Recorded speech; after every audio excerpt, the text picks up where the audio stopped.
Sandy Mora está con nosotros esta mañana. Tiene un currículum impresionante, pero nada más les voy a decir que tiene la maestría en desarrollo del potencial humano, y el tema que vamos a tocar el día de hoy, yo creo que todos lo hemos vivido, lo hemos sentido y lo hemos sufrido, que es manejo del estrés. ¿Cómo estás, Sandy? Hola, bienvenida. Amelia, muchísimas gracias, muchísimo gusto y gracias por este espacio. Al contrario, gracias a ti. Sí me gustaría entrar a este tema. Yo les decía al inicio del programa que la palabra estrés yo la conocí recientemente, o sea, de niña y de adolescente no existía esta palabra.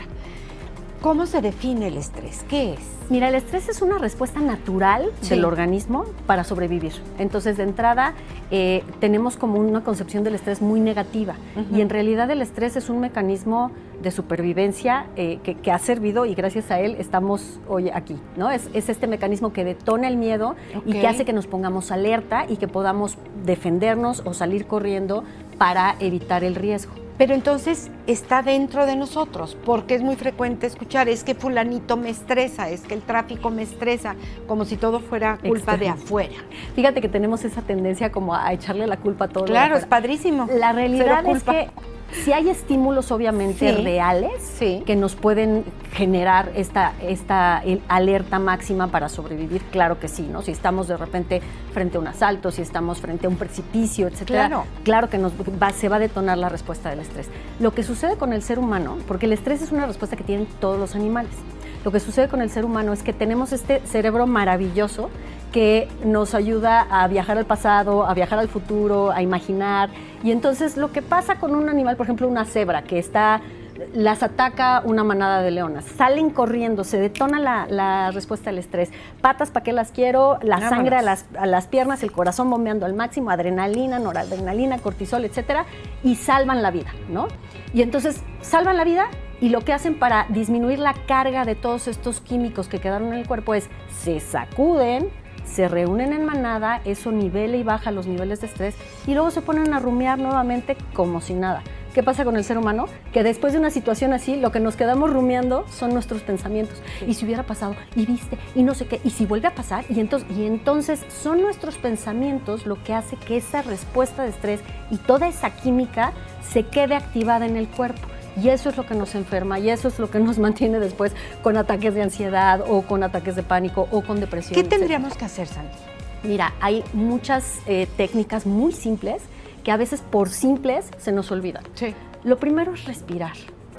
Si tú respiras lenta y pausadamente, le estás mandando a tu organismo y al cerebro la señal de que no hay peligro inminente.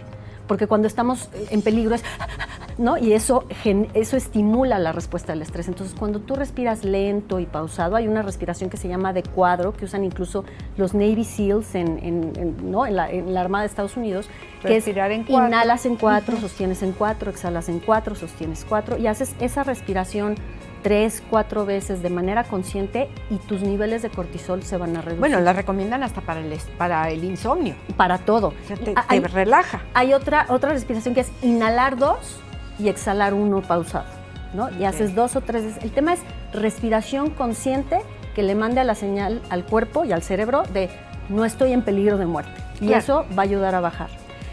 Otra cosa es mover el cuerpo. Hacer ejercicio. Cuando no nos movemos y estamos sentados la mayor parte del día y no ejercitamos el cuerpo, esta carga de cortisol se queda en la sangre y entonces nos puede enfermar, nos genera inflamación, luego tenemos colitis, gastritis, migrañas, etcétera, ¿no? Entonces, movernos, hacer ejercicio, estar en contacto con la naturaleza, salir al campo. Si no tienes un parque cerca, búscate una plantita y póntela cerca. De verdad, ver verde tiene un efecto en el cerebro. De hecho, en Japón recomiendan los baños de bosque. Hay médicos que recomiendan salir al bosque para bajar los niveles de estrés. Acariciar. Pero además, en México y específicamente en Querétaro, no puede ser un pretexto. Es correcto. O sea, tenemos parques maravillosos, aunque vivas en un departamento o una casa, tienes una maceta, tienes la posibilidad de ver verde, de tocar y de estar cerca. Es correcto. Acariciar una mascota o obviamente abrazar a tus seres queridos, o sea, el contacto físico regula la respuesta del estrés porque aumenta la oxitocina y esa hormona reduce el cortisol. Entonces, estar cerca de tus seres queridos, hablar de lo que traes, en lugar de rumiarlo aquí en la cabeza, poder ponerlo con alguien que tengas confianza. Entonces, tener una red de apoyo, eso también reduce el estrés. Y mira, hay un tema, el estrés no es el problema.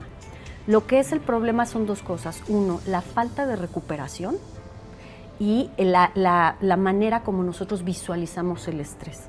Hay dos tipos de estrés. El distrés, que es este estrés que te mantiene enfermo, y en el ácido, literalmente se acidifica la sangre con todos los químicos. Entonces, cuando dices estoy en el ácido, es literal. Sí. Y que nos mantiene con el, y si pasa, y si no sé qué, y entonces lo mantenemos constante y lo repetimos estos pensamientos. Y el otro es el eustrés. El eustrés es esta respuesta natural del cuerpo ante una situación donde tenemos que estar alerta. Por ejemplo, yo antes de entrar al aire, estoy alerta, estoy un poco nerviosa, estoy emocionada. Pero eso es normal. Eso es normal, y además utilizo esa respuesta de mi cuerpo para estar más alerta, para estar presente, para... Sí, pero no te vas a quedar todo el día con la sensación que tuviste antes de entrar al aire. Es correcto. Entonces, el sirvió para hacerlo, claro. La historia que nos contamos. A veces estamos metidos y nos repetimos esa historia que nos estresa tanto, en el hubiera, qué hubiera pasado, es que no debí, fulanito me hizo, y tu discurso se basa en cosas del pasado. O te quedas anclado en el pasado, o el miedo. Empiezas a futurear, ¿no? Así que además tenemos alrededor de 70,000 pensamientos al día. De esos 70,000, más del 80% son pensamientos repetitivos que tuvimos ayer, que tuvimos antier. Y luego de esos, un altísimo porcentaje son pensamientos negativos, porque tenemos un sesgo hacia lo negativo. Sí. Una vez más, por supervivencia, si tú te imaginas a los cavernícolas, el cavernícola que era optimista y que veía todo bonito. No, pues se lo comía el mamut. Se lo comía el mamut y no llegaba. Claro, sí. Entonces, el cavernícola paranoico, el cavernícola estresado, era el que sobrevivía. Claro. Entonces, tenemos este sesgo, este cableado de fábrica hacia lo negativo. Sí, pero no puedes vivir hoy en día con esa paranoia de ahí vienen y me va a hacer daño, y si el spray te mata, y si el pollo tiene hormonas. O sea, es correcto. Hoy nuestro mamut o nuestro dientes de sable es la entrega, el jefe enojado porque tengo la entrega mañana y no ha visto las cosas, o la las contaminación, noticias, o la contaminación, o el tráfico. Entonces, aquí lo que implica es estar bien consciente, observarme, cómo ando, cómo me estoy sintiendo, ¿no? ¿Qué traigo yo? ¿Cómo voy? Y entonces, con esta autoobservación de me estoy poniendo tenso, ¿dónde te estresas? En el cuello, en la quijada, ¿no? A veces te tensas los músculos, o te brinca el ojito, ¿no? El ojito, claro. Entonces, aprender a conocerte y observarte para que en el momento que te des cuenta y te caches que te estás estresando, hagas estos ejercicios, respires. Obviamente practicar meditación ayuda mucho también, porque nos hace también estar más conscientes de nosotros y también ser capaces de enfocarnos en un solo punto y dejar de estar con el chango loco. Yo digo que tenemos un chango loco en la cabeza, ¿no? Trácata. Y entonces, la loca de la casa, exacto, decía. Y entonces me centro Santa en un Teresa. punto, y entonces me centro en mi respiración, o me centro en la sensación del agua mientras lavo los trastes, y suelto el estrés de las noticias que viví en la mañana, ¿no? ¿Qué tanto tendríamos que cambiar, o tendría que cambiar algunas personas esas enseñanzas o esas creencias de que el que más sufre le va a ir mejor? Porque creo que tenemos como una mala información, que no critico porque funcionó en su tiempo y durante muchas generaciones ha sido así, látigo, ¿no? Podemos cambiar ese chip, aunque me lo haya dicho mi mamá, que quería tanto y que dio la vida por mí, bla, bla, y sí, me quería mucho, pero puedo cambiar eso que digo, mami, te adoro, pero esto que me enseñaste era tu creencia, ya no es la mía, y no me está haciendo bien. Tal cual como lo estás diciendo, Amelia, tiene que ver con romper patrones familiares, y a veces tenemos ahí en el subconsciente el tema de la lealtad familiar. ¿Cómo voy a...? ¿Cómo voy a actuar yo diferente? Eso me va a separar del clan, y una vez más se activa esta parte primitiva de, no, es que si yo quedo fuera del clan me muero, sí, porque en la prehistoria así sucedía, ¿no? Yo creo que es un tema, una vez más, de estar bien consciente y de darme cuenta qué cuento me estoy contando, a quién le pertenece, ¿no? ¿Es mío realmente? ¿Viene de una experiencia mía? ¿Viene de algo que me contaron, algo que aprendí, algo que me dijeron? ¿Me está siendo funcional? O sea, en este momento, ¿esto me está ayudando? Y si no me está ayudando, tengo el poder de cambiarlo. Y estoy, ¿sabes?, a una decisión y a una pequeña acción de poder modificar mi patrón de pensamiento y cómo me estoy sintiendo. No, bueno, de estos temas creo que podríamos hablar mucho, Sandy, pero quiero que me platiques de este librazo. Número 1, bestseller, felicidades. Gracias. De verdad, Sandy Mora, Alquimia Emocional, ¿de qué se trata? Fíjate que es un libro que escribí a raíz de una serie de experiencias de vida que tuve fuertes que todos tenemos, pero digamos que se me concentraron, a veces no es lo duro sino lo tupido, y estudié una maestría en desarrollo del potencial humano al mismo tiempo que estaba yo viviendo todas estas situaciones. Entonces recopilé una parte teórica sobre psicología positiva, filosofía budista, filosofía estoica, logoterapia y mi experiencia de vida, y lo recopilé en este libro que está lleno de herramientas que te pueden ayudar para transformar todas esas emociones aflictivas y dolorosas que se detonan cuando algo se sale de tu plan, una pérdida, lo que sea, ¿no? Una crisis, una adversidad. ¿Cómo transformo todo eso que naturalmente se detona y que me pone incómodo, triste, ansioso, etcétera, en emociones que me posibiliten moverme y crecer, tener este crecimiento postraumático, ¿no? Florecer aún a pesar de la adversidad, o como yo digo, utilizar ese abono que la vida me dio que está pestoso, ¿no? Para fortalecerme y crecer. Entonces está lleno de herramientas y de anécdotas para que la gente elija cuál le resuena y pueda empezar a ejercitar ese músculo de la resiliencia que tanto se necesita en esta época tan incierta y llena de situaciones que de repente pues no podemos controlar, ¿no? Claro, y lo vimos con pandemia, lo vimos y lo vivimos y tuvimos pérdidas importantes y nos cambió un poco, si es que teníamos algo de paz y tranquilidad, nos puso un poco más paranoicos y un estornudo y ya casi que quieres ir a hacerte la prueba PCR corriendo, sí nos cambió un poco, entonces tenemos que hacer algo para equilibrar esos cambios. Es correcto, y la vida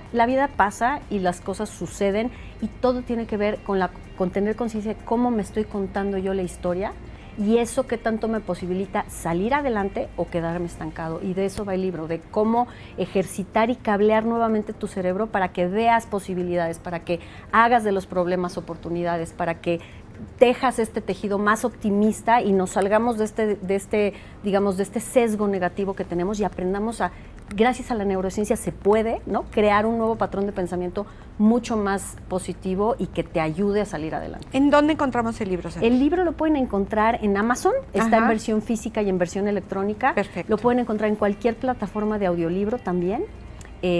O conmigo personalmente, aquí en Querétaro. ¿En tus redes, en dónde te encontramos? Mis redes sociales, muchas gracias. Las redes sociales son @sandymora.mx, Sandy con Y. Así estoy en Facebook, en Instagram y en TikTok. Me encuentran también en LinkedIn.